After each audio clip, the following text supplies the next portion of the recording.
সন্ধ্যার পরে কাপড় চোপড় বাইরে রাখলে কি জিনের আঁচল লাগে?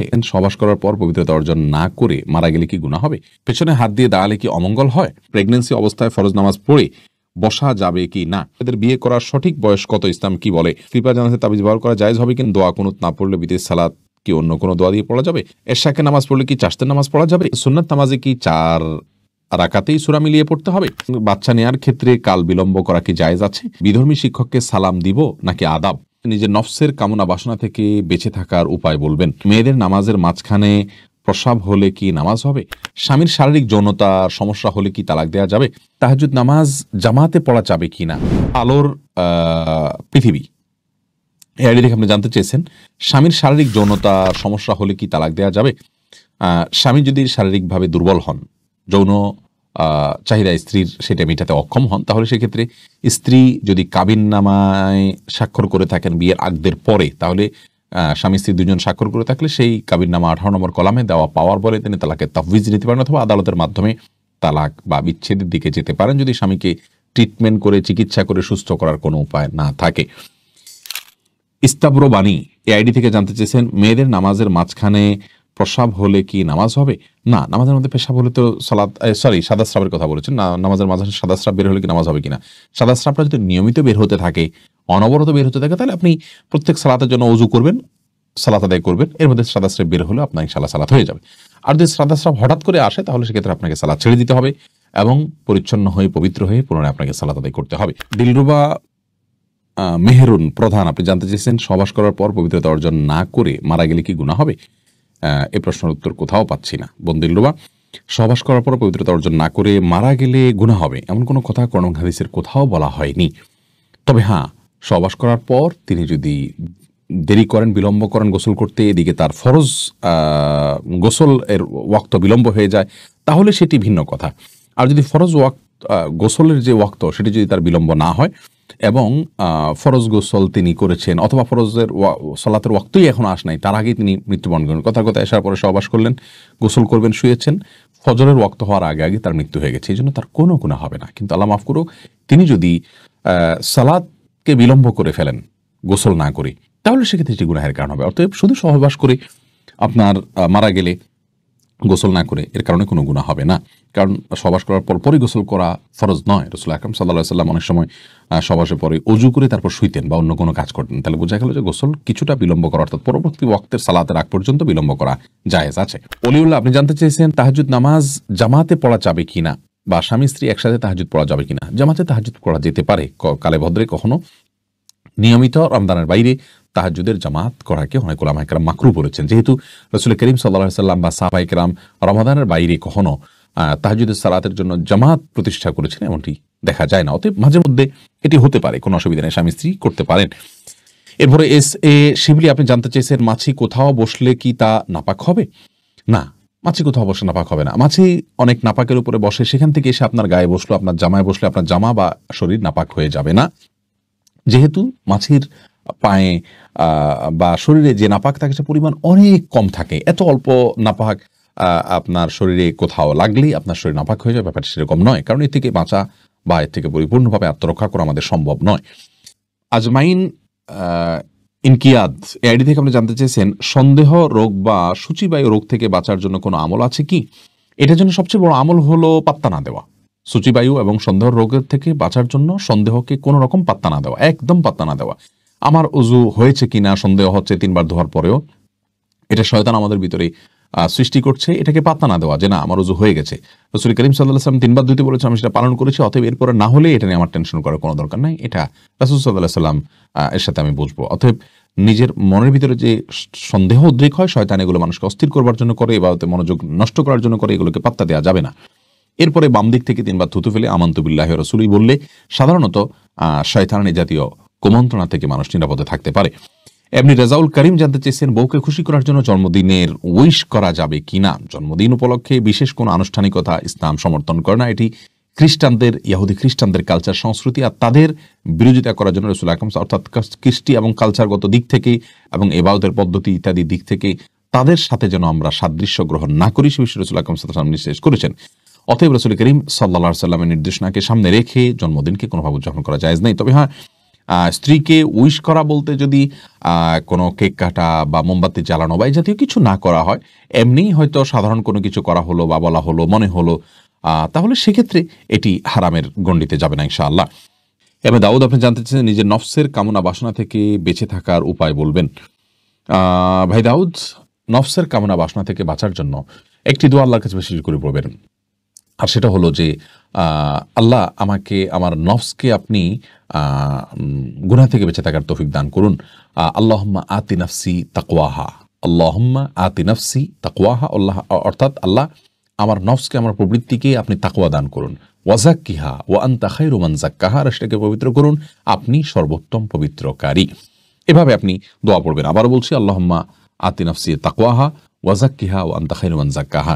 এটা হলো প্রবৃত্তিকে নিয়ন্ত্রণ করার জন্য, প্রবৃত্তিকে গুনাহ থেকে বাঁচার জন্য আপনি দোয়া করবেন। সেই সাথে ইমানদারদের সঙ্গ, নেককাররা যারা প্রবৃত্তির চাহিদার বিরুদ্ধে চলতে পারে, ইখলাস যাদের ভিতরে আছে, তাদের সঙ্গে ওঠা বসা করবেন, চলাফেরা করবেন।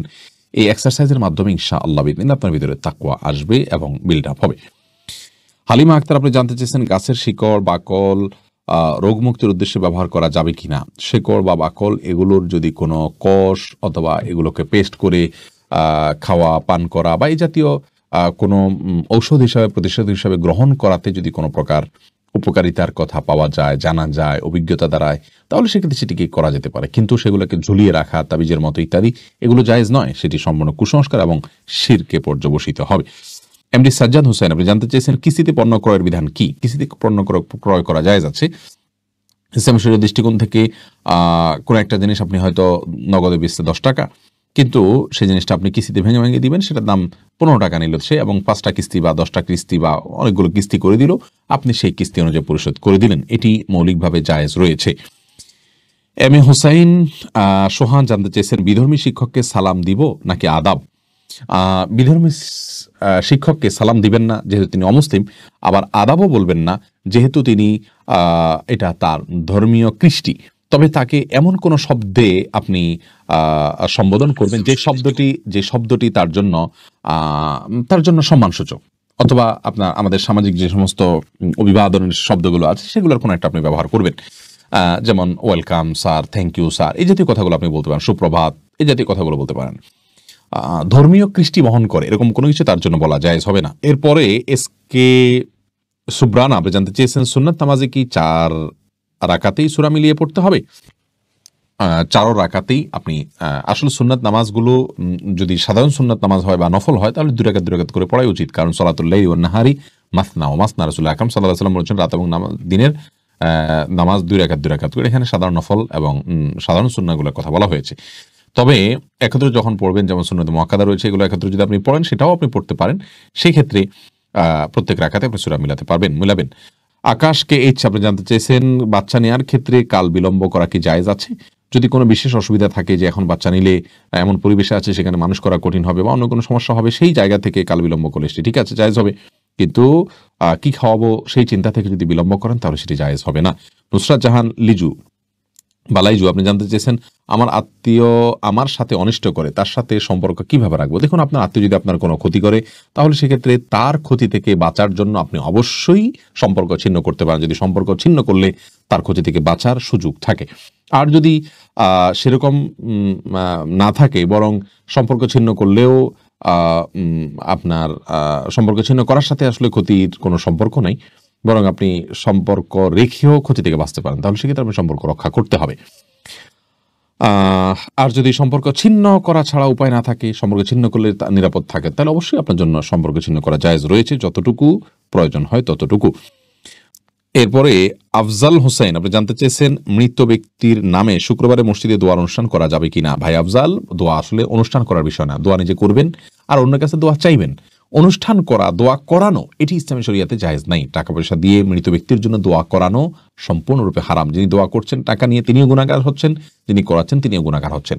মৃত ব্যক্তির জন্য নিজে আল্লাহর কাছে দোয়া করবেন, অন্যান্য আলেমদেরকে, মুরব্বীদেরকে, নেককার মানুষদেরকে বলবেন আপনারাও তাদের জন্য দোয়া করবেন, তারা দোয়া করবেন। কিন্তু অনুষ্ঠান করানো, দোয়া করানো এটি জায়েজ নাই। ইসলামী শরিয়াতে কোথাও টাকা দিয়ে মৃত ব্যক্তির জন্য দোয়া করার কোনো অনুমোদন দেয়নি, এটি জায়েজ নাই। জাকির জয় আপনি জানতে চেয়েছেন এশাকে নামাজ পড়লে কি চাশতের নামাজ পড়া যাবে। এশাক এবং চাশত এই দুই নামাজ কি এক না ভিন্ন, এ নিয়ে ওলামাদের মধ্যে মত পার্থক্য আছে। ইমাম ইবনে বাজ রাহিমাহুল্লাহ তিনি এই দুইটাকে একই নামাজ বলেছেন। অতএব তার মত অনুযায়ী এশাক পড়লে চাষতারা আলাদা পড়া লাগবে না। কিন্তু আমাদের ওলামায়ে কেরামের অনেকেই বলেন যে এশাক এবং চার দুই নামাজ, অতএব সেই দৃষ্টিকোণ থেকে আপনি পৃথকভাবে যদি পড়েন সেটাই উত্তম এবং নিরাপদ। সাকিব আল ইসলাম জানতে চেয়েছেন, দোয়া কুনুত না পড়লে বিদেশ সালাত কি অন্য কোনো দোয়া দিয়ে পড়া যাবে? দোয়া কুনুতটা আসলে নির্দিষ্ট কোনো দোয়াই পড়তে হবে কোনো কথা নয়, অন্য কোনো দোয়া কোনো হাদিস থেকে বর্ণিত আপনি পড়লে হয়ে যাবে। এবং দোয়া কুনুতের জায়গায় রাসূল আকরাম সাল্লাল্লাহু আলাইহি ওয়াসাল্লাম বিভিন্ন রকম দোয়া পড়তেন, ছোট বড় মাঝারি, সেগুলো কোনো একটা আপনি পড়লেই আদায় হয়ে যাবে ইনশাআল্লাহ বিইذনিল্লাহ। লাবণী আপনি জানতে চেয়েছেন, পায়ের উপর বালিশ রেখে তার উপরে কোরআন তেলাওয়াত করা যাবে কিনা? যাবে, কোনো অসুবিধা নেই। এটাতে কোরআনের অসম্মান করা তো উদ্দেশ্য নয়, বরং পায়ের সাথে না যেন না লাগে সেজন্য আপনি বালিশ দিয়ে নিচ্ছেন, অতএব ইনশাআল্লাহ বিইذনিল্লাহ এটাতে কোনো অসম্মান হবে না এবং জায়েজ হবে। জিয়াউদ্দিন জানতে 40 খাওয়া বা খাওয়ানো জায়েজ আছে কিনা? না, এটা সবচেয়ে বড় বেদাতগুলোর মধ্যে থেকে একটা। মানুষের মৃত্যুর পর 40 3 দিনে, এগুলো হিন্দুদের শ্রাদ্ধ অনুষ্ঠান থেকে এসছে, এগুলো মুসলমানের জন্য কোনো অবস্থাতে জায়েজ নেই। এরপরে লুৎফা ইসলাম জুলি আপনি জানতে চেয়েছেন, সন্ধ্যার পরে কাপড় চোপড় বাইরে রাখলে কি জিনের আঁচল লাগে? এরকম কোনো কথা কোন হাদিসে আছে বলে আমার জানা নেই। তবে সন্ধ্যার সময় বাচ্চারা বাহিরে থাকলে জিনদের বিচরণটা এই সময় হয়, সেজন্য সতর্কতা স্বরূপ এই সময় বাহিরে কাপড় চোপড় না রাখাই নিরাপদ মনে করছি। মিফতাহুল জান্নাত কৃপা জানাতে, তাবিজ ব্যবহার করা জায়েজ হবে কিনা? তাবিজ রাসূল আকরাম সাল্লাল্লাহু আলাইহি ওয়াসাল্লাম দেন নাই, নিজে কখনো ব্যবহার করেন নাই। সাহাবায়ে কেরাম এবং রাসূল আকরাম সাল্লাল্লাহু আলাইহি ওয়াসাল্লাম ঝাড়ফুঁক করেছেন, বিধায় তাবিজ ব্যবহার করা সুন্নাহ বিরোধী কাজ। এমডি শাইমুদ্দিন আল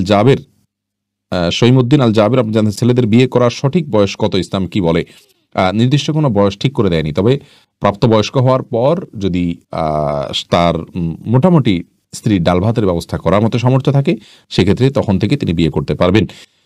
দাউদ রায়হান জানতে চেয়েছেন, কেউ কোরআন অশুদ্ধ পড়লে তার পেছনে নামাজ পড়া যাবে কি না? আমি যে গ্রামে কিছুদিনের জন্য আছি সেখানে এলাকার গণ্যমান্য ব্যক্তি নামাজ পড়িয়ে থাকেন, সেক্ষেত্রে আমার করণীয় কি? যদি যারা সালাত আদায় করাচ্ছেন, ইমামতি করছেন, তাদের মধ্যে তুলনামূলকভাবে বেশি বিশুদ্ধ কার সালাত, আপনাকে সেই বিষয়টি খেয়াল করতে হবে। যার সালাতটা তুলনামূলকভাবে যার কেরাতটা বেশি তুলনামূলকভাবে বিশুদ্ধ, আপনি তাকে অনুসরণ করলে ইনশাআল্লাহ, বা তিনি ইমামতি করলেই সালাত আদায় হয়ে যাবে। দেখতে হবে যারা আছেন তাদের মধ্যে তুলনামূলকভাবে কে বেশি পারেন সেটা খেয়াল করবেন। রিফাত খাতুন জানতে চেয়েছেন, প্রেগনেন্সি অবস্থায় ফরজ নামাজ পড়ে বসা যাবে কি না?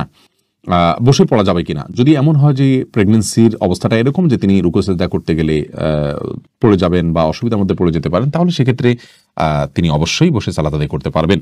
এমডি জুবায়ের জানতে চান, স্বামী স্ত্রী নিজের মধ্যে ভালোবাসা বৃদ্ধির জন্য রোমান্টিক যে গানগুলো আছে সেগুলো কি শুনতে পারবে? যদি মিউজিক থাকে শুনতে পারবে না, মিউজিক যদি না থাকে তাহলে সেক্ষেত্রে শুনতে পারবেন, শুধু নিজেদের মধ্যে রোমান্টিকতা বৃদ্ধি করবার জন্য। ছোট বাচ্চা থাকলে কাপড়ে গায়ে প্রস্রাব লেগে যায়, তাহলে কি ইবাদত করবে? গায়ে যদি প্রস্রাব লেগে যায় তাহলে প্রস্রাবের ওই জায়গাটা ধুয়ে তারপরে ইবাদতবন্দি করবেন, অথবা ইবাদত বলতে সালাত আদায় করবেন। বাকি ওই অবস্থায় কাপড়ে পেশাব থাকলেও আপনি কোরআন তেলাওয়াত করতে পারেন, জিকির করতে পারেন, সব ইবাদত করতে পারেন। সালাতটা শুধুমাত্র পবিত্রতার জন্য, পূর্ব শর্তের জন্য বাচ্চা করে নিলে, বাচ্চা দিয়ে পেশাব করে বা কোনো জায়গায় না পাকলে সেই জায়গাটা ধুয়ে, অথবা যদি পোশাক চেঞ্জ করা সম্ভব হয় সেটা চেঞ্জ করে আপনি সালাত আদায় করবেন। ফাইজা রহমান আপনি জানতে চেয়েছেন, পেছনে হাত দিয়ে দাঁড়ালে কি অমঙ্গল হয়? দেখুন, পেছনে হাত দিয়ে যদি দাঁড়ান তাহলে সেক্ষেত্রে কোনো অমঙ্গল হবে না। এটা একটা মানে বদধারণা মানুষের, যে পেছনে এভাবে পিছমোড়া করে হাত দিয়ে দাঁড়ালে তার ক্ষতি হয়। তবে হ্যাঁ, জাহান্নামীদেরকে আল্লাহ রাব্বুল আলামিন বিশেষ কিছু তাদের বিবরণ উল্লেখ করেছেন, তাদের শাস্তির বিবরণ করেছেন, তার মধ্যে থেকে তাদের পেছনে হাত থাকবে এবং হাঁটু গেড়ে থাকবে। অতএব ওই দৃষ্টিকোণ থেকে আপনি যদি নিয়মিত এটি করেন সেটা প্রশংসনীয় নয়, কিন্তু কখনো হাত পেছনে হাত মোড়া বাঁধলেই যে তার ক্ষতি হয়ে যাবে এমন কোনো কথা কোন হাদিসে বলা হয়নি।